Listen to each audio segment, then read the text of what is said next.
Hello guys, welcome back to the channel. Nigel with you, Nigel's Modelling Bench, and here we are now once again with pack 80 now of the Ford Mustang Shelby GT500 in a massive 1/6 scale. This thing is gorgeous. So as usual, we'll start by having a look at the magazine first. I haven't proofread these, so we will be surprised together at what's in here. The cars that won the war, even though they weren't combat vehicles, the cars that ferried officers around behind the lines in World War II nevertheless played a key part in the Allied victory. These cars had to be tough enough to cope with dirt roads and rough tracks. Yet Tamiya do a 1/48 scale version of this, and I think Rodin do a 1/35 scale as well. So very, very nice. Beautiful looking things, tough old boots, really, really good car. 1940 Packard there, look. Soviet leader Joseph Stalin was allegedly so taken with the 1940 Packard Custom Super 8 180 that he ordered copies of it to be built in Russia. There we go, that's the Tamiya car there. Beautiful. And then here we're going to be building up the spare tyre. And then here we've got the Hoonigan. So this is the Ford Mustang Hoonicorn, yeah, not Hoonigan.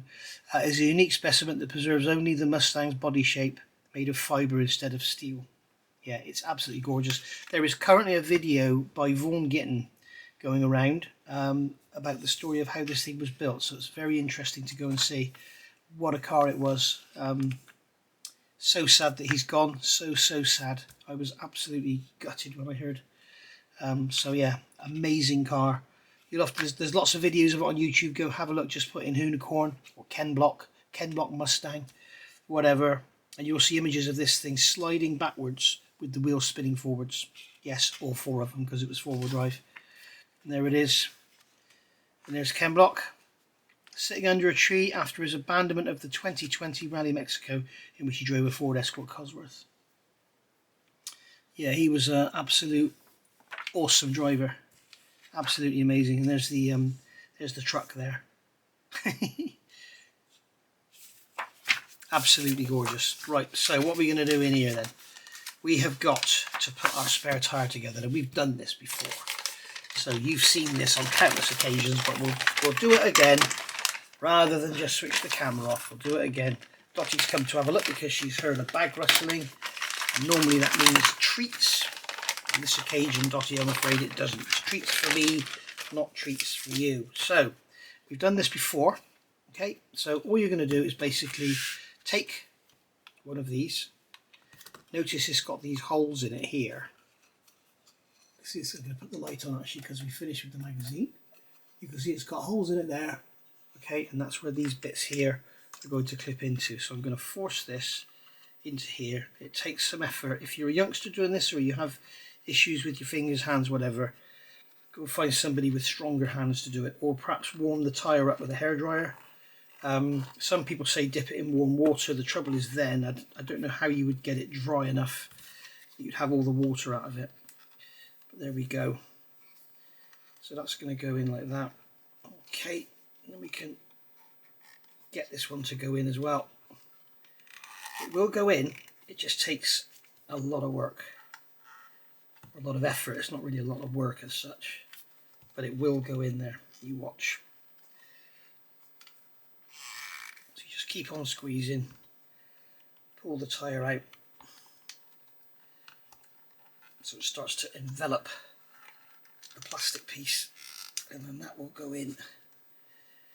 I can't remember, I've done this in the past now. Maybe the rubber on this tyre is slightly thicker. I'm going to pull that rubber out of there because we don't want to trap that in there. Right, so we can pull that apart, get that to go in. See what I'm doing? I'm pulling that around. There we go, and that's gone in. Just like so. And then we take these two, and these clips must go securely into those holes I just showed you. So that's basically going to push down like that. Okay, you can see how that's all clipped together, and you want to hear them both clip in nice and solid like that. Okay, so we'll clip that one in there and hear it click in. That's taken pretty much all my strength to clip them in. So as I say, if you're a youngster or you've got issues with your hands or whatever, or weakness, then go and find a big burly man to do it for you. Right, so that is basically that. So we've covered pack 80. Let's have a look at pack 81.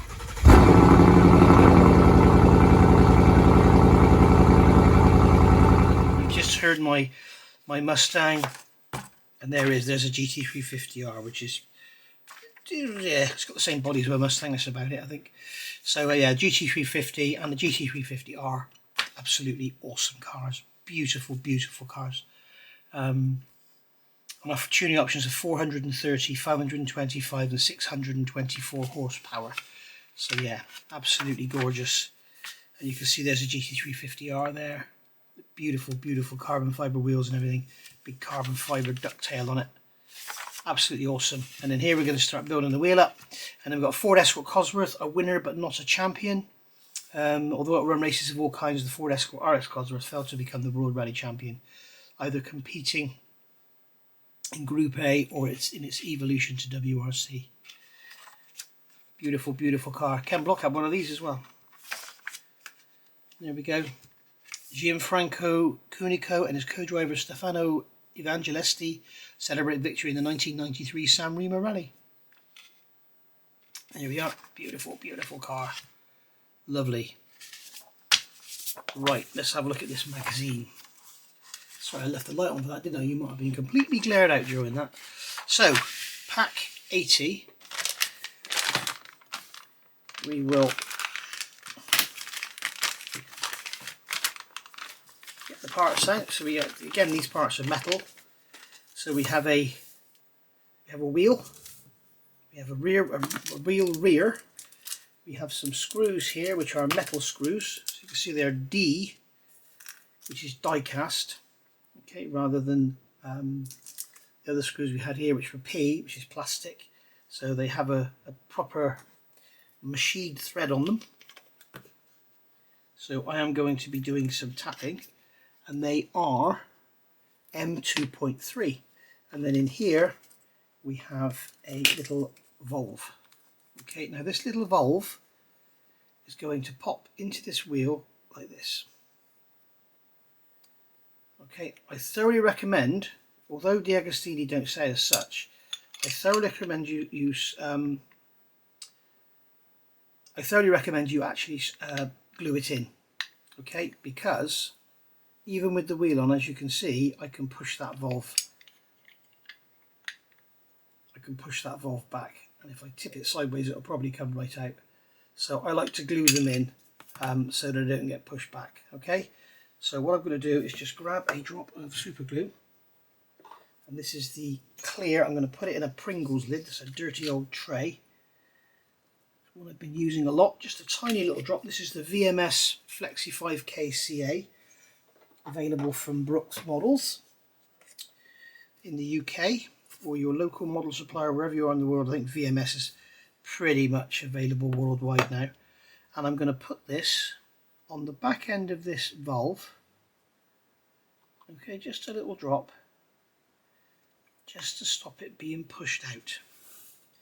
Because when you put all this together, it takes quite a lot of effort to push all the wheel together and get it all screwed. And if you push your finger in there and you push that back before you've got that securely in place, this valve will be floating around inside your tyre and you'll have to take it all apart again.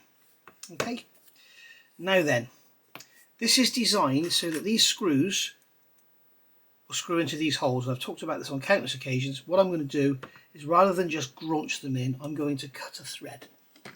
So here I have an M2.3 tap. I have a pin vise. I should have got these out and been more prepared, I'm sorry. I have a pin vise to hold the tap. I don't like to use a tap wrench because with these tiny little taps it's very difficult to tell when you're going to break something.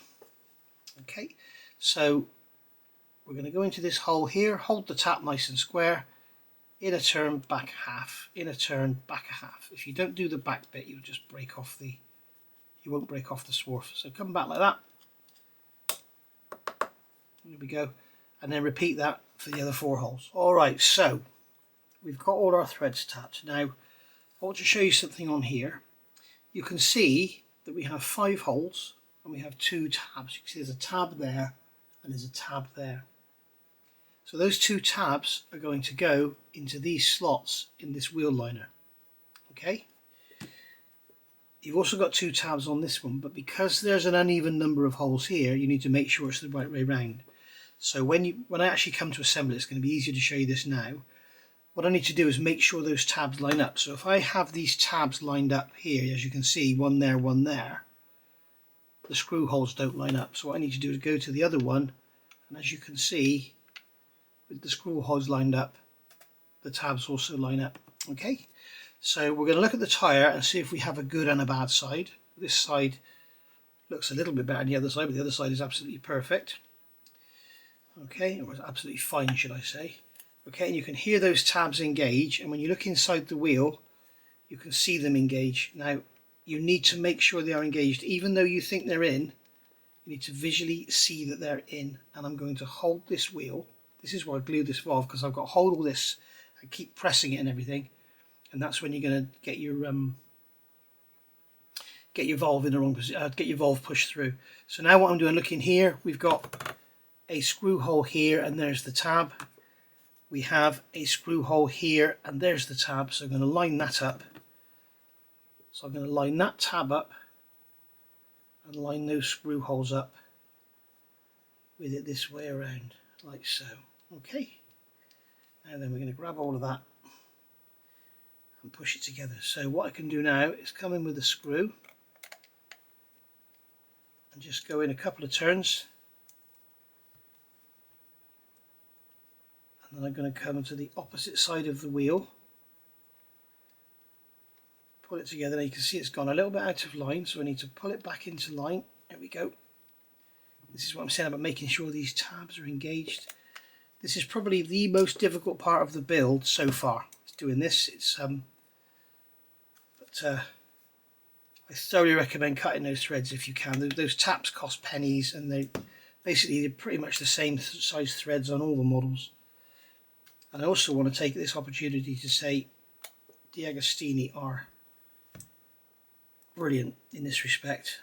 You don't have to glue anything, everything screws and bolts together.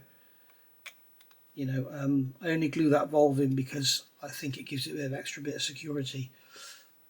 But you can see there, really, really nice. That's gone together beautifully. So what we'll do now, we will go one turn. See, I'm missing one. Because there's 5, if you go miss one, you keep coming back round.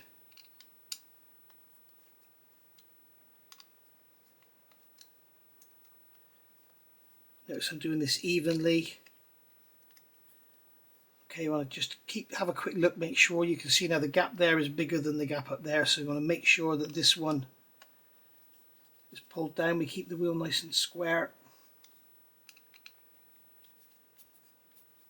Okay, keep the gaps reduced so they're even all the way around. Just going to put that one in a bit more. Okay, and then go to that one. And just basically go around the wheel,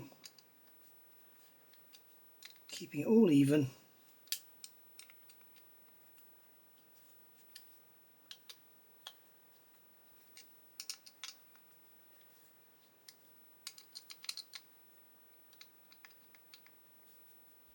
Until it's all tightened up and all pulled down nice and even. Okay, there we go. So I must admit that was the hardest one I've ever done out of the other 4. But basically you need to get these so it's all closed up. If there's gaps in there, I mean there's a tiny little gap in there, but I think I've pulled one of the threads, to be honest with you. But it's not so important, it's only the spare wheel. But yeah, if you've got gaps in there, then obviously those tabs haven't gone into those slots. But it's extremely difficult to do. It's not easy at all. But it's the hardest part of the build, as I say. So that's that. Right, so that's 81 done. So I will see you back soon for parts 82 and 83. Thank you for watching. And if you haven't already, please hit that subscribe. And give us a thumbs up if you've enjoyed this. Give us a thumbs down if you haven't, and tell me why.